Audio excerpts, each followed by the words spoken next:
Amis du jour, bonjour, c'est Jean-François du Web et la Tortue, bienvenue dans ce nouveau podcast où on va parler des noms de domaine. C'est parti. Alors pour tout savoir sur les noms de domaine, ce que je vais faire, c'est que je vais commencer par vous raconter une histoire. Alors pour cette histoire, on va utiliser le prénom de Hugo, tiens par exemple. Donc on va imaginer que Hugo, en fait, crée son entreprise. Il a une idée, par exemple, il veut faire de la livraison de courses à domicile. Donc là vient une étape très importante qui est choisir le nom de son entreprise. Au bout de quelques temps de réflexion, il trouve quelques noms d'entreprises et il y en a un en particulier qui lui plaît beaucoup. Qu'est-ce qu'il fait? Il va aller rechercher sur Google pour voir si quelqu'un n'a pas déjà pris le nom. Jusque-là, dans ses recherches, tout va bien, il n'a rien trouvé et donc il passe à l'étape supérieure. Il va sur le site de l'INPI, Institut National de la Protection Industrielle, et il va vérifier dans la base de données du site que quelqu'un n'a pas déjà pris le même nom et l'a protégé parce que le site de l'INPI, son objectif, c'est de vous permettre de protéger le nom de votre entreprise ou plus précisément le nom de votre marque. Après avoir terminé sa recherche, super, il se rend compte que sur Google, mais aussi que dans les résultats de l'INPI, personne n'utilise le nom de sa société. Donc là, pour lui, c'est cool parce que tous les feux sont ouverts et donc il démarre la création de son entreprise. Donc on passe les détails administratifs, l'entreprise est créée et il a déposé sa marque auprès de l'INPI. Quelques mois plus tard, les affaires ont bien tourné, il a un peu de trésorerie et il décide de faire concevoir un site internet. Et c'est là où je vais pouvoir commencer à vous parler du nom de domaine. Donc Hugo contacte une agence web qu'il connaît bien, il a quelqu'un de son réseau qui lui a parlé de l'agence, il a eu des bons échos. L'agence web lui fait un devis qu'il valide quelques semaines plus tard. L'agence web commence donc à travailler et là Hugo a un coup de téléphone du patron de cette agence web. Après une discussion, Hugo raccroche, il est dépité. Il vient d'apprendre une très mauvaise nouvelle, malgré des recherches sur Google et une vérification dans la base de données de l'INPI et un dépôt de marque, il apprend qu'il a oublié une étape fondamentale. Il ne le savait pas, mais le site internet a besoin d'un nom de domaine pour pouvoir exister et avoir une adresse. Malheureusement, l'agence web vient de lui apprendre que cette adresse, possédant le nom de sa société, avait déjà été réservée par quelqu'un d'autre. Alors on va mettre un petit peu l'histoire en pause et on va un peu parler du nom de domaine. Alors le nom de domaine, qu'est-ce que c'est? C'est quelque chose que vous utilisez tous les jours sans le savoir. Pour prendre un petit peu plus de hauteur, quand vous allez sur Google pour faire une recherche et que vous cliquez sur un des liens des résultats, vous arrivez sur un site internet. La plupart du temps, vous fonctionnez comme ça, mais parfois, il vous arrive de taper directement l'adresse du site que vous connaissez par cœur. On va prendre l'exemple du site de Google, https://www.google.fr. Alors je ne vais pas vous expliquer toute la technique qu'il y a derrière une adresse complète, mais on va s'attarder sur une partie bien spécifique. C'est la partie qui la rend unique, qui s'appelle justement le nom de domaine. Et donc dans l'URL que je vous ai donné tout à l'heure, eh bien le nom de domaine, ça va être google.fr. Ce nom de domaine se décompose en deux parties. La partie de gauche, c'est le nom de la marque ou de la société que vous possédez. La partie de droite est l'extension. Donc si je reprends l'exemple de google.fr, la partie gauche, la marque, c'est Google et l'extension, c'est le .fr. Alors je suis certain que vous avez déjà vu d'autres extensions, par exemple les .com, les .org, les .eu, les .it pour l'Italie par exemple, etc. On va y revenir plus en détail après. Et donc ce que vient d'apprendre Hugo, c'est que le nom de sa marque associé à l'extension .fr et .com avait déjà été prise par quelqu'un d'autre. Vous l'avez donc compris, en fait, Hugo aurait dû aller un tout petit peu plus loin lorsqu'il a fait les recherches de nom de son entreprise. Il aurait dû donc faire une recherche sur Google, aller vérifier la disponibilité de sa marque auprès de l'INPI, mais également aller vérifier la disponibilité de son nom de domaine. Mais du coup, comment on fait? Eh bien en fait, les noms de domaine sont tous réservables et donc on peut aller vérifier leur disponibilité via des hébergeurs. Alors ce sera le sujet d'un autre podcast, l'hébergement, mais pour faire simple, l'hébergeur va vous louer des espaces de stockage pour rendre votre site internet accessible de partout. Ces espaces de stockage sont sur des serveurs. Mais la deuxième principale fonction d'un hébergeur, c'est de vous permettre de vérifier la disponibilité et aussi de réserver un nom de domaine. Voici quelques exemples d'hébergeurs connus: OVH, One&One, Yonos, O2Switch, Gandhi, Amen, Hostinger, etc.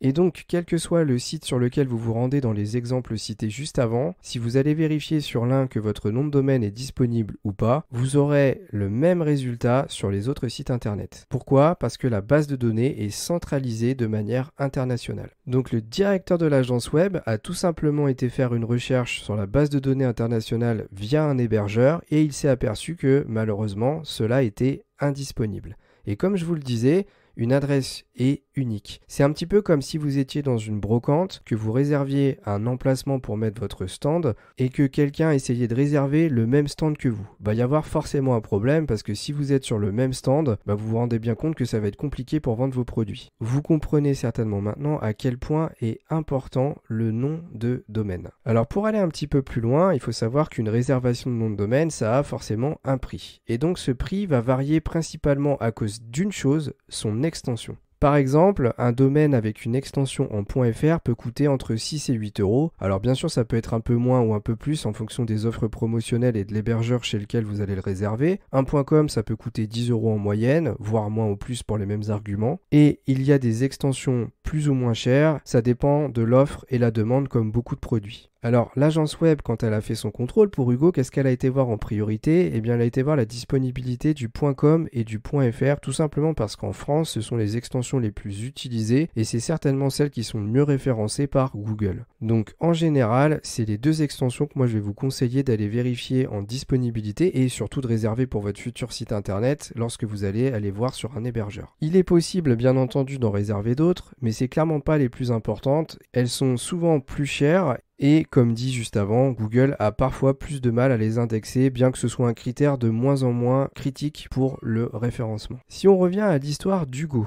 il lui reste quelques solutions, mais je vais pas vous mentir, il est un petit peu en galère. Première solution, changer le nom de domaine, rajouter des lettres et des caractères. Ça va me permettre de vous expliquer ce qu'on peut mettre dans un nom de domaine. Donc dans un nom de domaine, on ne peut mettre que des lettres et des chiffres séparés par des traits d'union, le tiret du 6. On ne peut pas mettre d'espace. À noter qu'il est fortement déconseillé parce que c'est compatible par endroit de mettre des accents. Donc il faut mettre des lettres sans accent, sans caractères spéciaux, des chiffres et des traits d'union, voire coller les mots les uns aux autres. Donc si on reprend l'exemple d'Hugo, imaginons que sa société soit ma société, donc son nom de domaine serait masociété.fr ou .com, il va pouvoir essayer d'aller vérifier la disponibilité de ma-société.com et .fr. Bon, pas de chance, hein, l'agence web elle est professionnelle, forcément elle s'y connaît et elle avait déjà été vérifiée ce cas de figure. Donc l'autre solution, ça va être de rajouter un chiffre spécifique ou une lettre ou quelque chose qui va démarquer le nom de domaine. Par exemple, le numéro du département dans lequel il intervient. L'autre solution serait de prendre des extensions moins reconnues, mais avec les inconvénients que j'ai cités tout à l'heure. Ensuite, d'un point de vue juridique, il pourrait éventuellement tenter d'attaquer l'entreprise puisque, comme je vous l'avais dit tout à l'heure, Hugo a déposé sa marque auprès de l'INPI. Il a donc une preuve administrative qu'il était propriétaire de ce nom et qu'il peut donc interdire à quelqu'un de l'utiliser. Mais là, il y a un autre problème, ce sont les frais juridiques. Car si l'entreprise en face, elle, n'a pas peur et qu'elle a des moyens de se défendre, eh bien Hugo va être obligé d'entamer des démarches juridiques qui vont lui coûter certainement beaucoup plus cher que s'il réservait un autre nom de domaine, puisque pour rappel, un nom de domaine FR c'est environ 8 euros et un .com 10 euros.